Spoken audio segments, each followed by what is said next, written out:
Got another dog.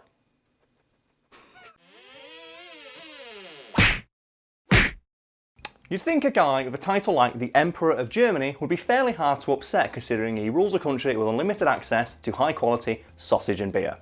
Weirdly though, after the death of King Edward VII in England in 1910, Kaiser Wilhelm II of Germany was like so pissed that the king's dog upstaged him at his funeral. That dog was Caesar, a wire fox terrier the king owned from 1902 until his death in 1910. Caesar was given to the king as a gift after the death of another beloved pet dog called Jack. What happened to Jack? Well, Jack died in a way befitting of a dog with unlimited access to the royal pantry. He choked to death on a comically oversized bone. Which, it's sad that the dog died, but I'm going to speak for all dogs here and say that's probably the way most of them want to go. Just gnawing on this giant oversized bone. I'm imagining like T-Rex thigh bone. No, it's like the Flintstones, that giant rack of ribs that they put on the cat and knocks him over. I'm imagining just gnawing on that.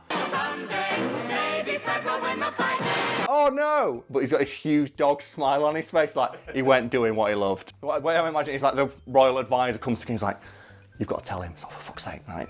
For fuck's sake, right? King, yes, your dog died. What?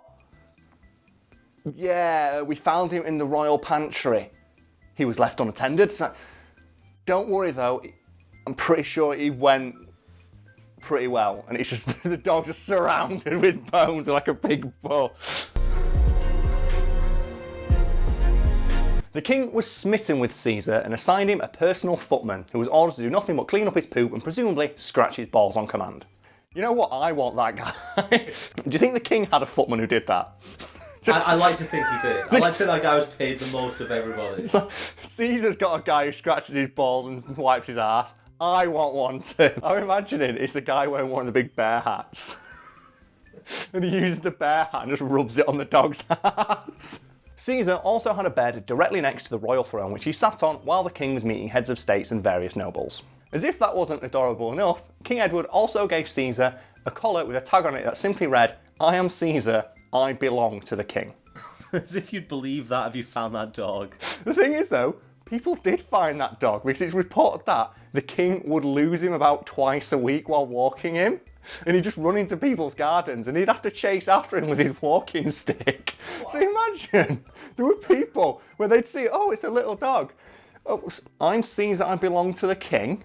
And then they'd see their king running into their garden with a walking stick going, that's my bloody dog.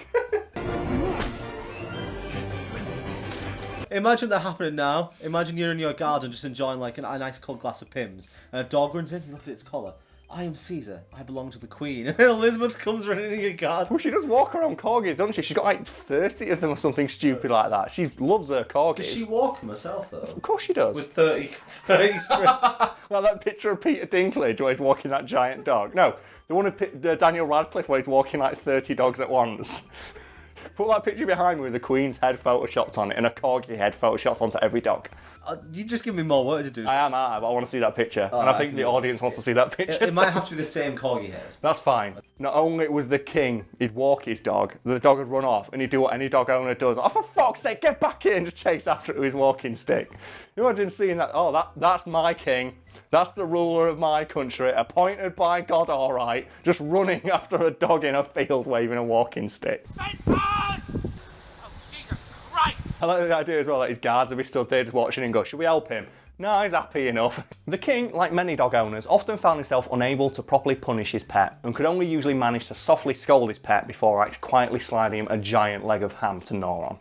I'm presuming Caesar didn't do anything that bad anyway, though. Well, he did one time eat a rabbit of a prominent nobleman's daughter in front of the nobleman's daughter. And the king's like, I'm really sorry. What did he do with the dog? Well, he said bad dog. Bad dog? I'm assuming so. Well, nothing bad happened, because obviously Caesar outlived the fucking king. So I'm pretty sure he didn't have him put down or anything like that. Okay, what? It's like, how would you explain that to your daughter? It's like, Daddy, are you going to punch that man for his dog eating my rabbit? No. Why? Just no. It's a laugh a minute of this video. The death of the king and a rabbit being mauled. It's noted that after the king died in 1910, Caesar himself became utterly despondent and would spend most of his time whimpering outside of the king's bedroom, walking around in adorably depressing circles. The king's family, knowing how much the dog's unwavering companionship meant to the king, made the unusual decision to allow Caesar to lead his funeral procession under the watchful eye of a giant Highland guard. So isn't that nice? That's actually quite adorable. It's like, this is a guy who ruled an entire fucking country, and who's going to get to lead the funeral procession? His son, who is now king? No, not King George. Not like any, no, his fucking dog. I love that. Well, we could get King George to lead it under the head of state or one of his vice, but no, it should be the one person in his life who gave him unconditional love, and it should be Caesar. The image of Caesar's lonely vigil over his former master's coffin endeared the dog to the public and deeply moved many of the heads of state in attendance, with the exception of one man. I can see where this is going. Yeah, Kaiser fucking Wilhelm of Germany. What was wrong with him? He was pissed. He was annoyed about being upstaged by a dog. He didn't like the idea that a dog was given more prominence than a head of state. So Kaiser Wilhelm was annoyed about being upstaged by a dog and expressed that sentiment out loud. And do you know who was nearby when he did this? Who? King George, the king's, King Edward's son, the new King of England, who had also been given second billing to a dog. And he didn't fucking complain. Then again, I guess, just being crowned the King of England that morning kind of made him a little bit more okay with, okay, today is not my day, but every day after this, I rule this fucking country. Like, you know what? Caesar can have this one. Did Kaiser Wilhelm think he should run the procession? I don't think it's that he should run the procession, it's that the idea that he'd been given second billing to a dog. And at the moment, there was a lot of anti-English sentiment brewing in Germany, as you can probably tell by the dates I gave at the start of this. So this is before World War I, and Kaiser Wilhelm was really, really annoyed about this, and he did actually use it to fuel more anti-English sentiment in Germany. They put a dog before your leader. They put a dog before the Emperor of Germany. What a prick. I know. And then World War I happened. So I'm not blaming Caesar for World War I. I'm definitely not doing that because he's obviously a dog. But I am saying that the image of a dog leading a funeral procession for a former King of England, it deeply moved everyone watching except for one asshole from Germany who was like, fuck that dog. I reckon when he got there, he was like, I'm going to find something to be pissed off Yeah, he's that person who goes to the party, goes to the wedding, who just looks for that excuse to be pissed off. It's like, the bride didn't thank me for coming. I drove 300 miles. Like, it's a fucking wedding day. Why are people paying more attention to this, cute, adorable dog? I rule Germany. And I was like, dude, one, not your fucking day. Two, fuck you. And three, fuck you again. What a prick. He is that guy. He was being that guy who turns up just looking to get mad at something. That guy who goes to a nightclub looking to start a fight.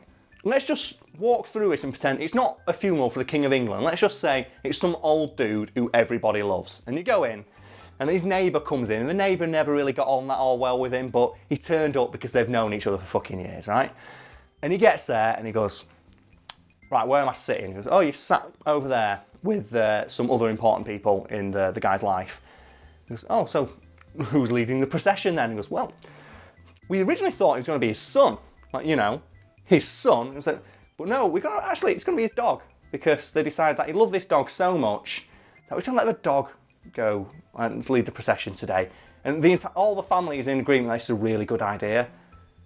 And that guy goes, so I'm not as important as a dog then? It's fucking stupid, that. You get kicked out straight away, wouldn't you? It's like, what an absolute... It's like if you turned up at a wake and you went over to the coffin, looked in and went, I'd go with the red tie. This decision wasn't the fact to let the Caesar lead the funeral procession was made by the family. They did not consider Kaiser Wilhelm at all, and that annoyed him. Yeah. So why is me, the leader of Germany, not being consulted on the private affairs of the death of the King of England? Fuck you! You know what? Fuck you, Kaiser Wilhelm. If not fuck you for World War I, fuck you for ruining Caesar's big day. So, yeah, this is Coco, and it's pretty fucking chilling, you know what? Let's just do the like, comment, subscribe with Coco. So, I hope you enjoyed the video, guys. If you did, why don't you leave a like or a comment below, or subscribe for more content like this. Also, we're never going to explain why we have such an abundance of dogs. Oh. Good girl. She's really calm, isn't I she? know, what a calm dog. She's way better than that other dog. I'm glad we got rid of that other dog. We didn't do that, did we? We're not just getting rid of dogs. Yeah, kiss. Oh no, fine.